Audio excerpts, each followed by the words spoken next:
3%. That is how much of the clothing Americans buy is still made in the United States, down from 70%. 5 brands refuse to leave. What it is costing them to stay is a far more complicated story.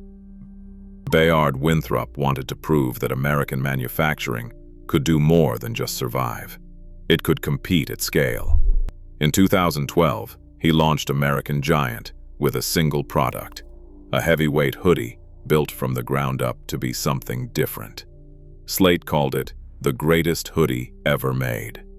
Not for marketing flash, but for the obsessive detail behind it. Each hoodie is assembled from 69 separate pieces, all hand-cut and sewn in American factories, a level of complexity more often found in high-end outerwear than in basics. The company's supply chain is anchored in Los Angeles and Middlesex, North Carolina, with cotton sourced directly from the Carolinas. This is not nostalgia. It is a calculated bet that quality and domestic production can reach a wider market. That bet got bigger in 2023, when American Giant struck a partnership with Walmart. The rollout put a $12 t-shirt made entirely in the United States on shelves in over 1,700 stores. For Winthrop, the move was not just about volume, but about testing whether American-made basics could compete, even in the country's largest retail chain. The result is a supply chain that stretches from North Carolina cotton fields to Walmart's national reach, all while keeping the cut and sew work on United States soil. In an industry that almost entirely left home, American Giant's approach stands out as proof that scale and domestic craftsmanship do not have to be at odds. Filson's story begins in 1897, outfitting Klondike gold rushers with rugged gear built for the wilds of Alaska. The company's 1914 patent for the Mackinaw cruiser jacket cemented its reputation as a maker of hard-wearing outerwear, garments that became icons of the Pacific Northwest.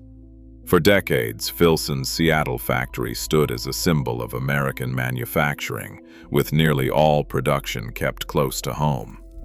That changed in 2012, when Bedrock Manufacturing, a Dallas-based private equity firm, acquired the company. Bedrock promised to honor Filson's heritage, but their growth-focused playbook brought a different reality. Within a decade, the share of goods made in the U.S. dropped from nearly 90% to about 35%. Seattle Times reporting shows the local workforce shrank from 369 jobs to fewer than 100. Filson's shift to overseas production wasn't just a response to global pressures. It was a direct result of new ownership priorities. The brand's legacy, built on American craftsmanship, now sits in tension with the demands of capital and scale. Eric Allen Ford and Sasha Cohn didn't start Buck Mason with deep pockets or industry connections. In 2015, they walked onto Shark Tank asking for $200,000 to fuel a made-in-Los Angeles menswear brand.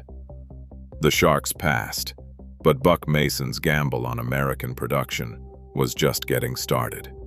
Over the next 8 years, the founders watched as most competitors that chased lower costs overseas. Instead, they doubled down on domestic supply, even as the risks mounted. By 2023, Buck Mason made a move that turned heads across the industry: the purchase of the historic Mountain Knitting Mills in Pennsylvania. The mill had been running for more than 150 years, but its future was uncertain until Ford and Cohn stepped in. They didn't just buy the building. They brought back workers, restarted vintage machines, and revived a local tradition of garment making that had nearly vanished. Today, out of the 500,000 t-shirts Buck Mason produces each year, more than 300,000 are cut and sewn in the United States. The Mountain acquisition wasn't just nostalgia. It was a strategic play to lock in capacity, control quality, and prove that scaling up American-made basics is still possible, even when the odds say otherwise. Raleigh Denim Workshop takes a different path, one measured in stitches, not scale. Found in 2007, The brand's heart beats in a small North Carolina studio where a handful of artisans operate machines that date back nearly a century. The crown jewel is a 1921 Union Special hemming machine, still humming through selvedge denim, the way it did before mass production swept the industry. Every pair of jeans is shaped by the hands of pattern maker Chris Ellsberg, and a team that treats denim as both craft and heritage. This approach has drawn an unlikely following, with names like Brad Pitt among their customers. In a market flooded by fast fashion, Raleigh Denim's insistence on old-world technique and micro-scale production isn't just rare, it's a quiet act of preservation, keeping alive skills and equipment that most of the industry left behind. Lawson Nichols' turning point came in 2002, when he spotted a Made in Mexico tag on jeans he thought were American-made. He walked away from a secure corporate job and, with his son BJ, started All-American Clothing Company in Arcanum, Ohio. Their promise was simple. Every stage from fabric to finishing would stay on U.S. soil. The workshop became a family affair, with local seamstresses and suppliers woven into the company's daily life. Even after Lawson's passing in 2020, BJ carries forward his father's motto, "Make something happen today," as both a challenge and a mission. In an era defined by offshoring, their story stands as a stubborn act of faith in American hands and American work.